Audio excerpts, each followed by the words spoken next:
My job as a leader is to say, okay, we're not being called out specifically in these overarching objectives of the company, but this is what it means for us. If we give that reliable data, if we have those control efficiencies, and if we have a high-performing team, look at the things that we're able to do. We're able to give them the accurate revenue numbers that will support that X% growth this year, or, et cetera, et cetera. Welcome to Controllers Classified, the podcast where we take a deep dive into the dynamic world of controllers, accountants, and finance leaders, and hear how their ever-evolving roles are redefining accounting and the future of business. And now, here's your host, Erik Zhou.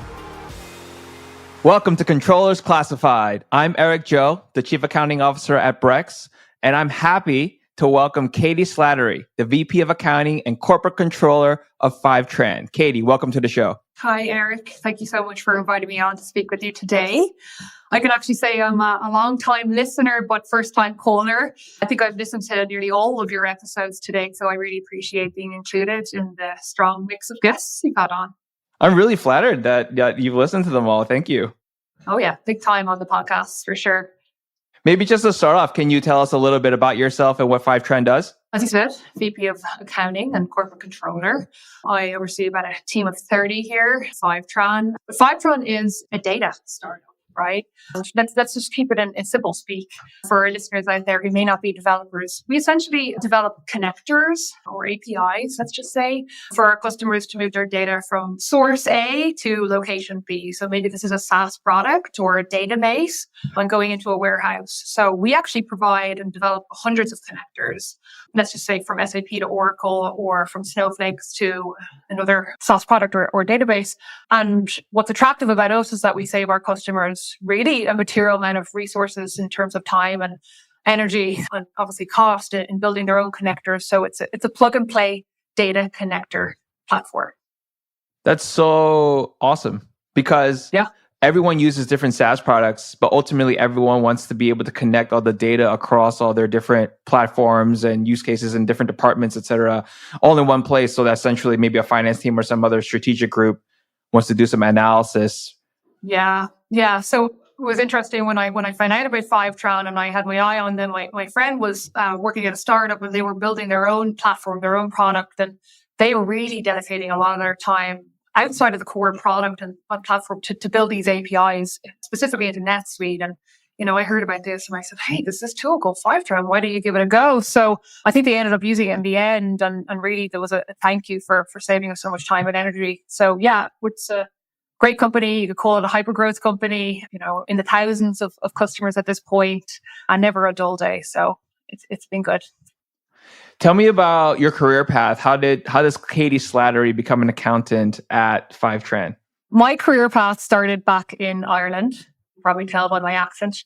After majoring in accounting for my undergrad and completing a summer internship at KPMG in Dublin, I was fortunate enough to receive sponsorship from KPMG to complete a Master's of Accounting.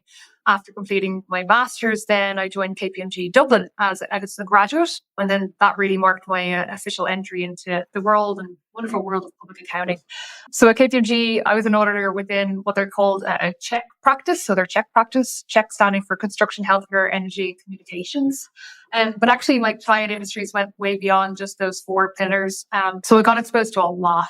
It was really great exposure for me just starting out as a young junior accountant. So as you and folks listening probably know, Ireland is a pretty interesting little island as it relates to foreign direct investment from large multinational entities, particularly the US. So, being the closest English-speaking European country to the US and offering what's thought of as like a highly skilled workforce and, of course, an attractive corporation tax, there's a huge amount of tech in the small little island of Ireland. So really there at KPMG, I was exposed to tech, both private and public companies from that point. So that's really what started my interest in the tech world. I was really fortunate actually to travel a lot with KPMG. During my early years, I worked all across Ireland, the UK and South Africa, and eventually ended up in LA, in Los Angeles, working on a pretty large multi-billion-dollar acquisition with KPMG's management consulting group. So I always had an interest in working in the US. I was very grateful for the opportunity and, everything went really well. And eventually I decided to relocate over here permanently. I decided against LA because I had that inherent interest in in tech. So what I did was I established myself up in Silicon Valley, and I joined KPMG's venture capital and emerging growth practice.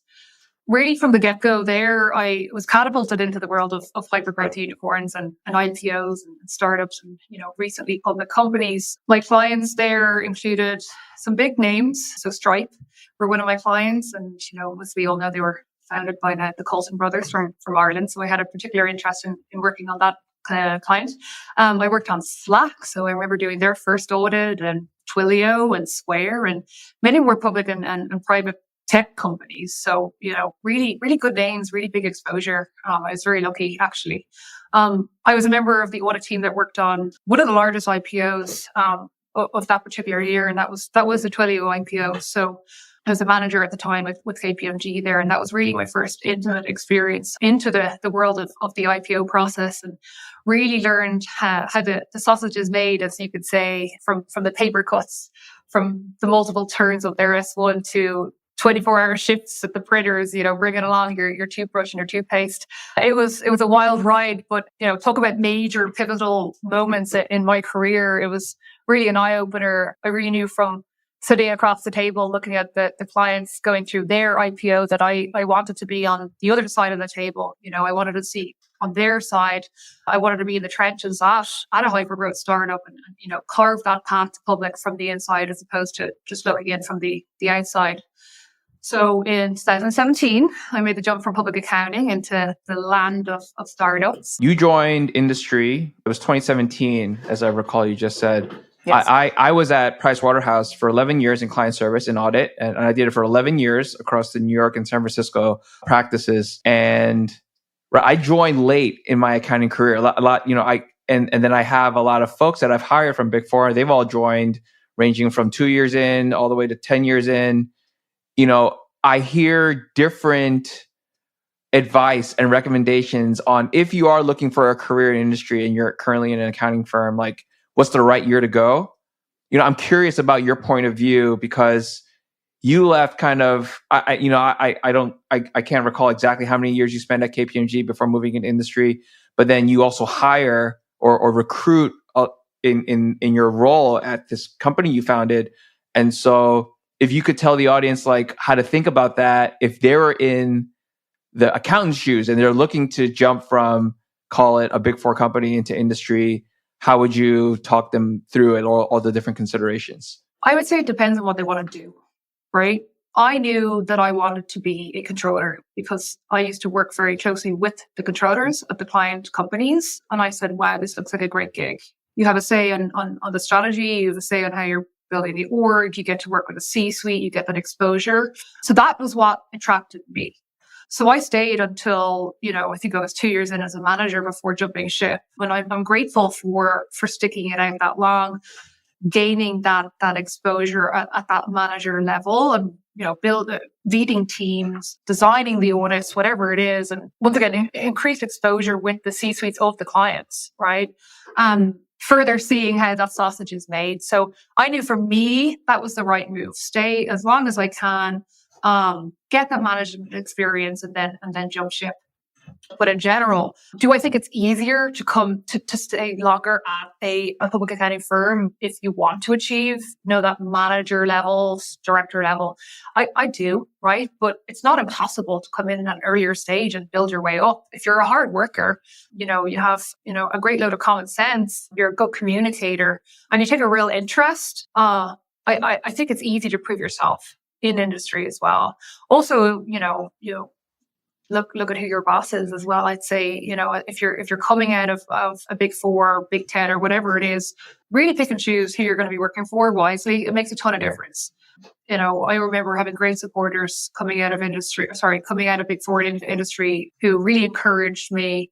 They didn't even know what accounting was. These are, folks who are on the finance side, and it was a great motivator, a great encouragement. I really appreciate what you just said about identifying who you're working with, because that applies not just in the industry job that you might be going at, but actually what you're already working with while you're at a firm. Like your team is so important. The partner you're working with is so important. And so if you can get a similar kind of growth experience and training experience going into industry, you're totally right.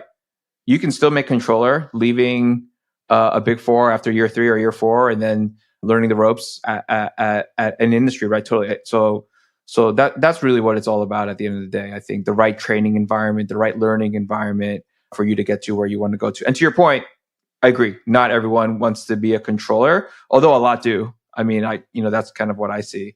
Tell me about like your current team. What are the current functions in your team? My team is structured like a typical team. Okay. So, in my experience, I'd say the Big Four and over the last few years, I would think of it as a typical structure. So what I do is I oversee all accounting, obviously. I oversee the tax, procurement, and payroll.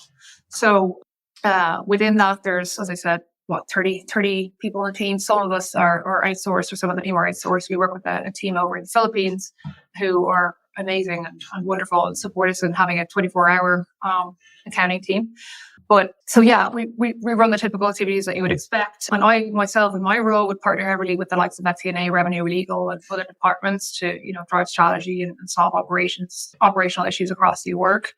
So there are main roles and responsibilities. As it relates to building a high performance team, well, that's our goal, really, right? And I'll tell you, it's not easy. I think it's a lot of effort to do something like that.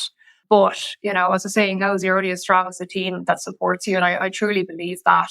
I've been lucky to have the opportunity as, the first controller, first accounting hire multiple times over now. So really starting it as I see the strategy and not having to inherit others and clean up their mess. So what I would advise people who are kind of starting out and maybe that first controller, first accounting hire is set a plan. Right? Come up with a strategy. And every company is going to be different, right? So you could be coming into a company that's very early stage, maybe pre-revenue. Don't go out and hire a technical revenue accountant, right? It's just not necessary at that point in time. I think one of my key hires to start off is generally going to be a payroll expert, because it's a process that I don't particularly love running. I have in the past, but I would not consider myself a payroll expert. So, offloading something like that to someone who really truly knows what they're doing and enjoys it is definitely one of the first tips and hires I would make in building a team out, et cetera, et cetera. Look, continue to work with your company, understand the strategy, understand where the gaps are, and think about your hiring plan as it relates to those. When we talk about high performance, it's a great topic to chat about. So I think building a high performance team starts with expectation. At Fivetran, we're very clear upfront when we're hiring that we are a high performance accounting team, right? That we do have high expectations, that we do set the bar quite high. And why not? There's a good market of accounting folks out there, whether in Big Four or at industry presently. And why not attract the best by setting these high standards, right? Like my goal is to have Fivetran as a somewhere like Amazon. People that it spits out are of high quality. And when I work with people who've been at Amazon, they have the way that they approach their memos, the way that they structure their meetings. I kind of want Fivetran to be like that as well as it relates to the accounting work. So we do set the bar pretty high. Once again, setting your expectations, being clear and concise in the goals of the org and really what you want out of each of the employees. Right. You set the expectations, super high bar. Everyone's overperforming versus the average or median in industry, let's say. Those people tend to want to get promoted, or they want a higher salary, or they'll move on, right? If you hire ambitious people, sometimes at your company, you're not growing potentially company-wide as fast as this person's ambitions. So is that like, how do you balance that? Oh, it's a real challenge. Right. And I joke and I say that, retaining top talent is one of my stressors. And what a lovely problem to have, huh? My ethos is, give them what they want to the extent that it's reasonable. Okay. At Fivetran, we pay for performance. I think it's important to reward people who are talented and hold on to them to the extent that you can. So we go through what you guys probably do at Brex, and we're currently going through at the moment, are performance reviews where you rate your reports and your team, and you provide 360 feedback, etc. And it's a very daunting process. I don't think anyone loves it, but it's really critical. It's really important. But there's no better pleasure than working with the HR ops team, working with the compensation team, and saying, how can we get this person to X? midpoint or Q3 within their compensation ranges because they truly are an exceptional performer. So not everyone cares about the money, Eric, though. It's important. I agree with that. There. I think my mum used to say, it's not all that important, but it's up there with oxygen.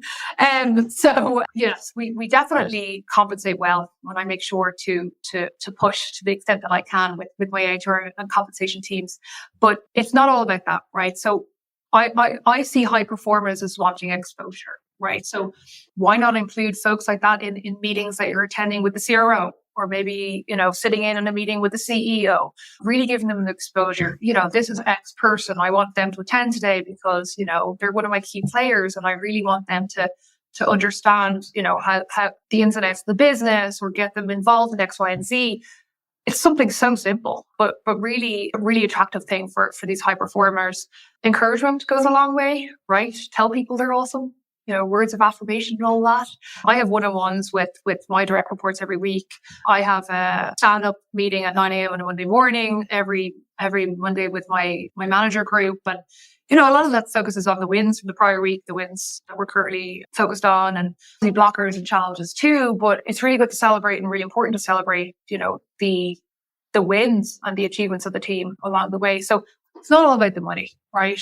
Do I promote people? Absolutely. You can't promote everyone. Going back to your original question, that's something that you have to figure out. But once again, building a high performance team starts with a plan, starts with a strategy. You can't just have a top heavy, everyone being a director. It just doesn't work like that. But if people are hungry, you have to carve out the path for them to get there. You have to create the space if you want to retain them. So it's challenging. I will say that. I kind of have a two-pronged philosophy on this, and it lines up exactly with what you said, which is compensation is important, but having the right learning environment, I think, is the more important piece to it. Because if you're growing and you're learning, the money will come because you're building your skill set. You're becoming more of a value contributor broadly at wherever you're working. And so that gets recognized and money will come, assuming the company does the right thing. I think the other side to it is if that's what I promote, at least this is my experience and what I've lived. And then also, I think what I've been able to create at Brex and the accounting team specifically.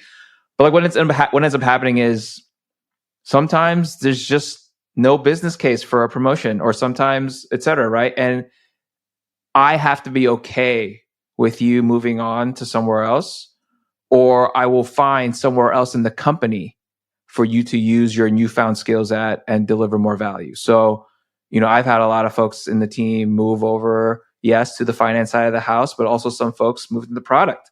Some folks moved into credit policy. And I'm happy for them because they've moved on and they can leverage their accounting skills and other skills they've learned for other things in business. And you know what? I'll bring the next A player into the team and I just keep it going. And I think that also benefits the team because it brings some freshness. Absolutely. Always. Yeah. So, I agree with your sentiments there overall. Yeah. It's always sad seeing top performers move on, but, we remain their number one fans, and you can only encourage them to go on and do bigger and better things if that's what they want to do. So you were on an engagement to bring a company public, I think right before you went into industry. I think you have a lot of experience in those kinds of capital markets transactions. What are you seeing in terms of the IPO landscape for the rest of this year? I don't know if you have any predictions. I'm curious if you have anything to say about Fivetran. You don't have to say anything, of course.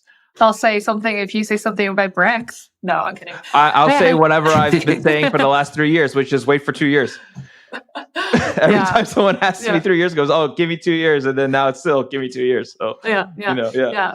Well, look, preface, I'm saying nothing because, I don't know what the future holds. Getting back to your original question of what do I predict? Like, let me get out my crystal ball.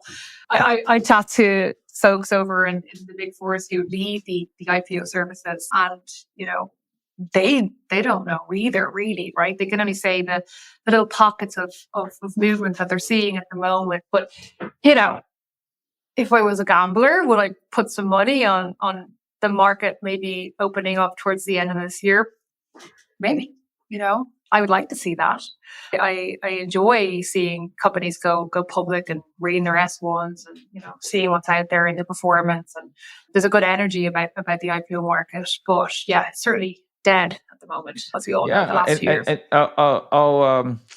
Here's the other thing. Like, it's exciting for that one company, but we need those things out there for the betterment of our particular like industry in tech.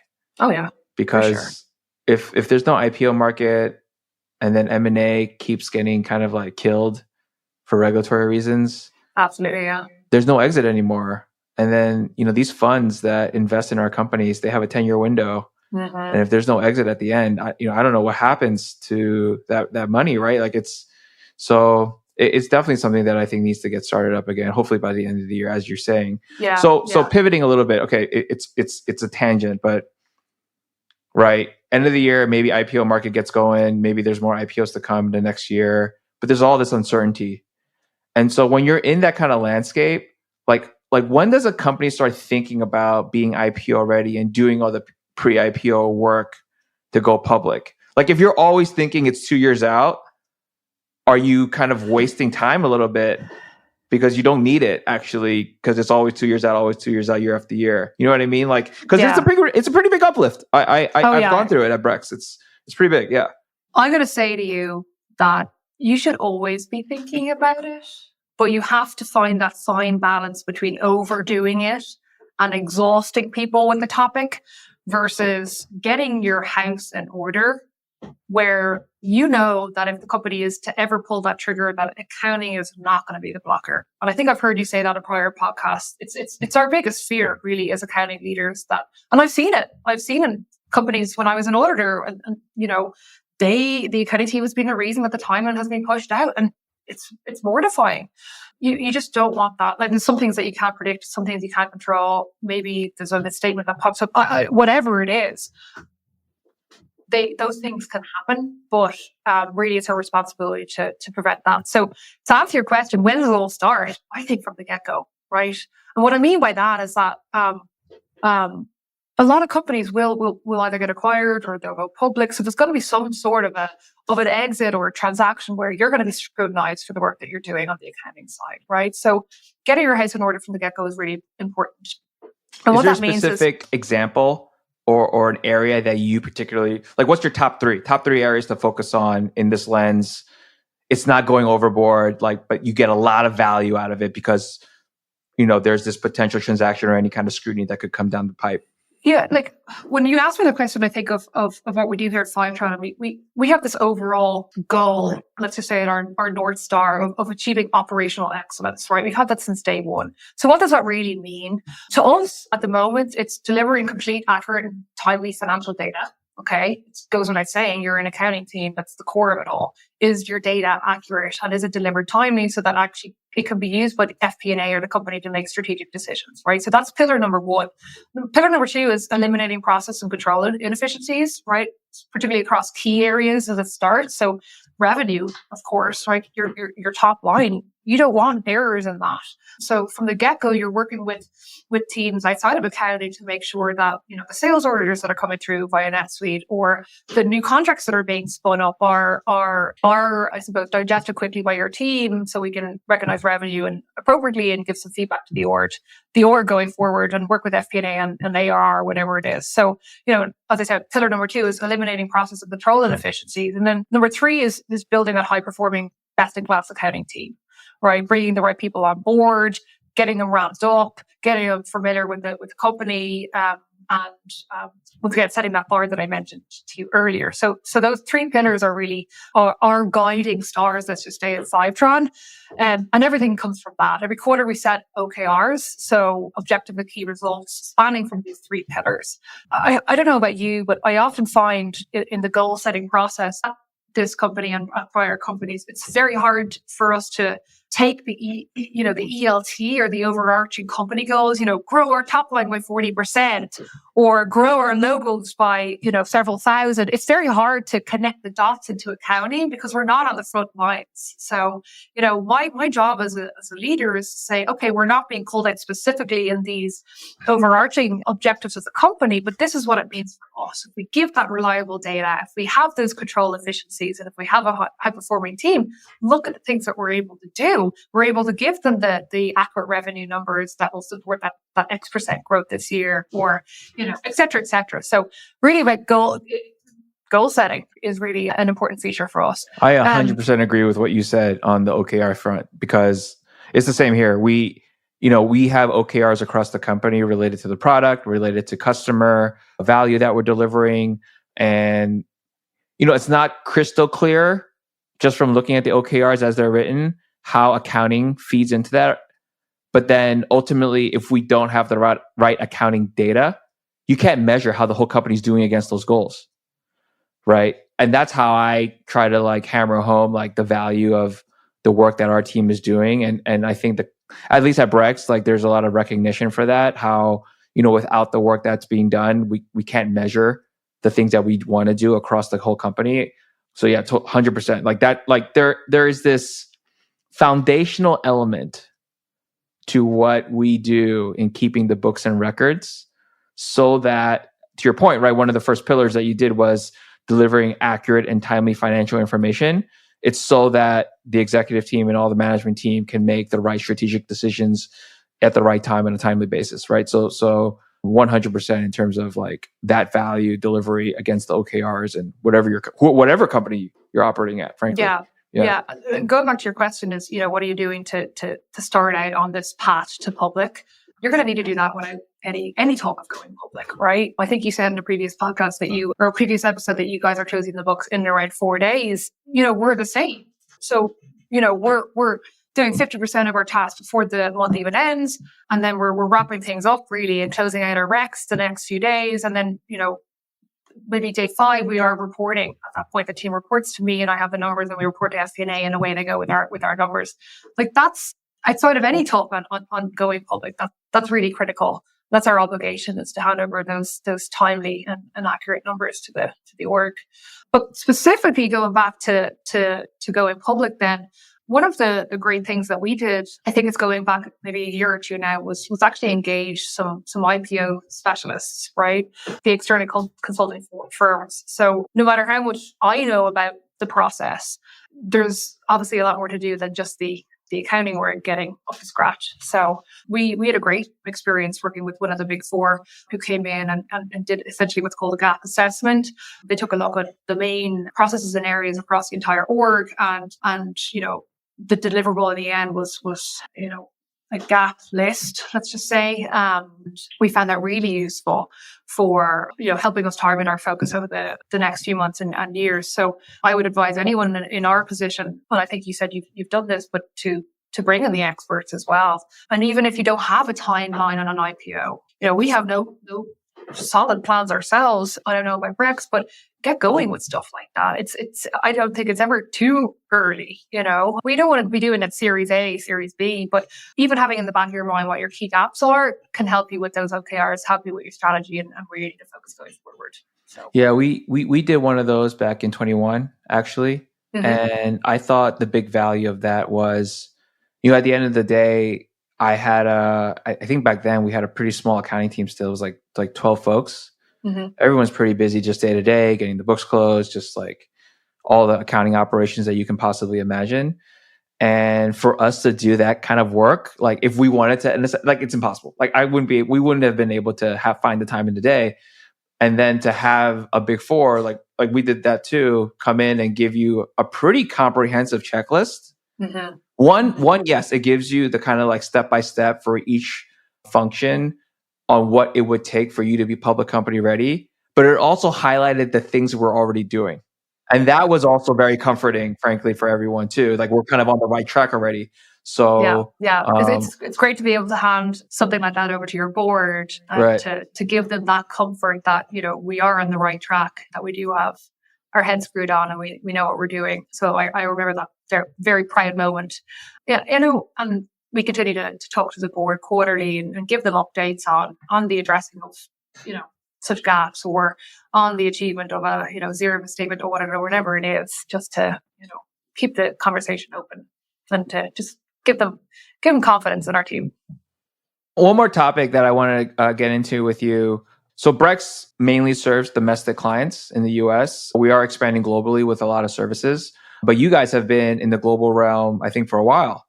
And maybe tell me a little bit more about how you manage global operations from an accounting perspective at Fivetran. Yeah, so So what makes us global is that, like many companies, we have a fantastic R&D hub out over in India, which was established really, really early on, actually. So we have several hundred people based over there working predominantly within the engineering work.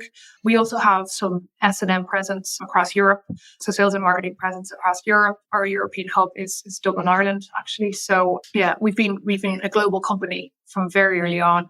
On top of that, we have presence in Australia. It's a true global company.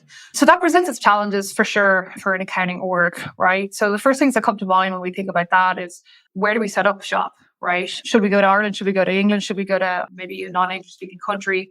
But, it's the topic of jurisdiction comes to mind. And it's not just for tax purposes. That's obviously at the forefront of my mind, but it's everything from hiring, from talent, from even the legal structures. Some countries are definitely more employer friendly than others. So, what I find I do at all the companies I've been at is really sitting down with the C-suite, with the folks who are driving the strategy, and sitting down with them and understanding what we need to get out of this. What are our intentions? What are our outcomes here? And making sure that they are clear on the obstacles or the benefits of going into one jurisdiction versus another, right? So that's something that comes to mind when thinking about going global. More so from the accounting side, then how do we support the let's just say the R&D team as they set up shop, or an S&M team as they set up shop in a new country? It's really, how do we get people employed, right? Do we even want to start employing people directly, or do we work with a local PEO, for example? Do we have enough people to even establish what's called permanent establishment, right? Are we starting to get noticed by the government and having to actually set down roots? And what is permanent establishment, and why does that matter? Just so our listeners. Well, everyone wants a piece of the pie, right? So, government are going to want their cut of the income that's being produced in their country, right? So they're interested in what activities you're performing as a company, and the quantity of people that you have in the country. So that's really the establishment of permanent establishment. It is, and basically, I think what it means is, if a local jurisdiction or a government thinks that you've established or have permanent establishment, they want to tax you. Exactly. They want a piece by the way, they want some allocation of your overall corporate revenue to that jurisdiction. Yes. They want to use some formula that always results in some profit so that they can tax you, basically, right? That's kind of what, yeah. And this is where the fun really starts for you and I think. And this is where we get into, transfer pricing and, benchmarking, coming up with the percentages so that you're smart about how much income is left at the end of the day after taking out all your payroll and other costs. So that they're fun projects that I get to work on as, the leader of tax, and we work with our consultants as well. That's how they work. And every company or every country is different. So we've done multiple benchmarking analysis across the world, really. And we've come up with transfer pricing agreements to get us in those nice positions where, we are obviously permanently established. Maybe we have a sub there as well. We're compliant, but not, generating too much profit in one place. But some of the things as well that I want to bring up are the acquisition of a company internationally. So some folks listening may come into being a global company through acquiring a subsidiary or some sort of maybe operations abroad. This is something that we actually did at Fivetran, and it's all public information. We acquired a large company called HDR, who had a significant presence in the Netherlands and actually a large amount of IP. So that was a very tricky situation from a tax perspective, right? You get into the complications of where the IP sits and who owns the IP at this point? Where does it live? So we went down a pretty interesting, call it tax restructuring analysis around IP. And essentially, if you want to do it the quick and easy way where you take the IP back to the US, you're going to get absolutely smashed with a tax bill on that. It's effectively seen as a sale transaction.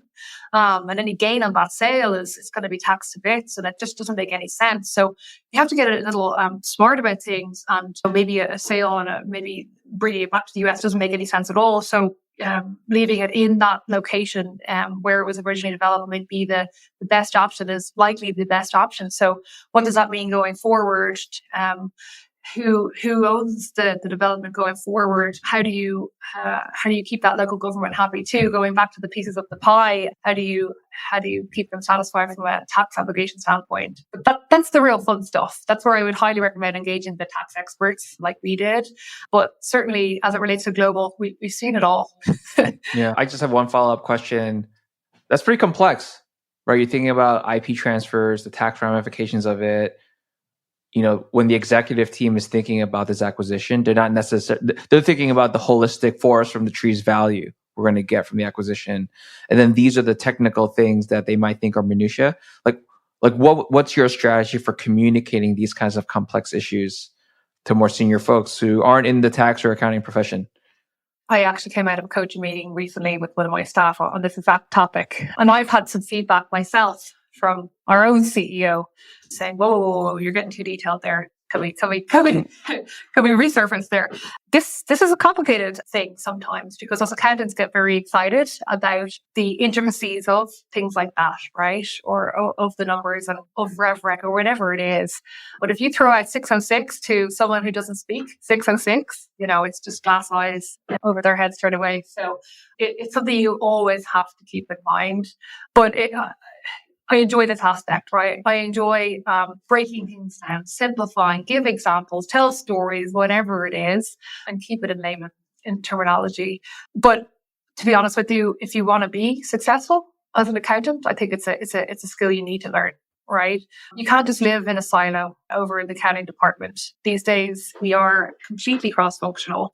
You're always partnering with other teams who unfortunately don't care so much about what we're doing, even though it's so wildly interesting and exciting. Yeah, I think that folks that struggle with that should definitely pay attention to how things are communicated and really make sure that they're developing that skill. It's an important one. I try to use analogy, and sometimes it's very far-fetched. So I've gotten feedback about that, but I don't know how else to explain. Give me an example Give me an example, Eric, of what analogies you would use. So a tax example, for instance, in a tax situation where you have a local government that wants to get a piece of the pie, I will equate that to, you, let's say, are traveling or splitting time personally between two different jurisdictions. If the local government caught wind that you were working there on a semi-regular basis, they want to get some of your payroll taxes. You're doing work in their jurisdiction. You're taking advantage of the local services that they're providing, whether it's healthcare, whether it's whatever, police or other services, and you're not paying any of your fair share, even though you're working in the jurisdiction, right? And then, that's for you as an individual. Wouldn't it be the same for a company? Yeah, exactly. Right. And I think those are the kinds, I try to break it down like that, where I actually use those examples a lot. If this is a rule that they're applying to you, why wouldn't they apply that to a company that's also trying to do the same thing? And that sometimes that works, I think, for the most part, for a lot of folks. But sometimes I get really far-fetched and I've already put my foot in my mouth and I'm like, oh, well, now I got to double down. But try explaining SSP to your CEO. That's the real fun. Standalone obligations and valuing certain things. It can get pretty crazy. But yeah, once again, very important skill if you want to actually communicate to non-accounting folks. We're about at time. And then we always end with a segment called Controllers Are Fun Too. And so I don't know if you've had a chance to, but we typically end off with a funny story, some kind of accounting debacle, maybe a joke to share with our listeners and just have a laugh about the profession. Yeah, I like this part of the podcast for sure. And I'm not going to give you a one-liner or tell you that it's in a cruel world out there. I mean, if that was it, that's pretty good. No, not going to do that. I have a quick funny story for you, though, because I agree with you. We are fun. We are hilarious. Some of the funniest people I know are accountants, believe it or not. But I remember when I was a junior accountant, this is going way back to Ireland, and we were auditing a property REIT, right? So they own multiple shopping malls around the country. And I myself and a fellow junior accountant were, doing cash, didn't really know what we were doing. But the client, who was ex-Big Four, the particular company that I was at, came up to us on a Friday and says, do you want to have some fun? And we were like, yeah, let's go have some fun. He goes, see that guy over there, that fellow, junior accountant of yours? Let's play a prank on him. And we were like, oh, that's very funny. That's let's do it. Okay.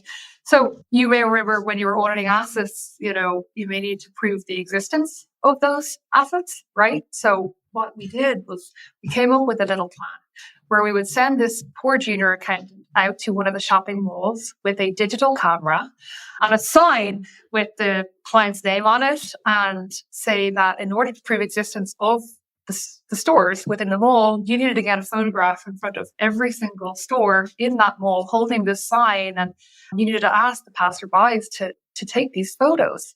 So off he went for 8 hours into the shopping mall with the digital camera and the sign, and asked all these passerbys to take photos. Came back at the end of the day, and safe to say we all had a bit of a giggle at his expense. But I remember, it was funny for us, but I didn't feel so bad. He was delighted with himself. He got 8 hours of, walking around a shopping mall doing no work. So I thought that was pretty funny. We all had a good laugh at the end of the day, proving the existence of these stores. So, well, I'm glad he was a good sport. He was a good sport. Absolutely. Yeah, that's good. Yeah. Katie, thank you so much for joining the podcast today. I really enjoyed our conversation. Me too. Thank you so much for having me on, Eric.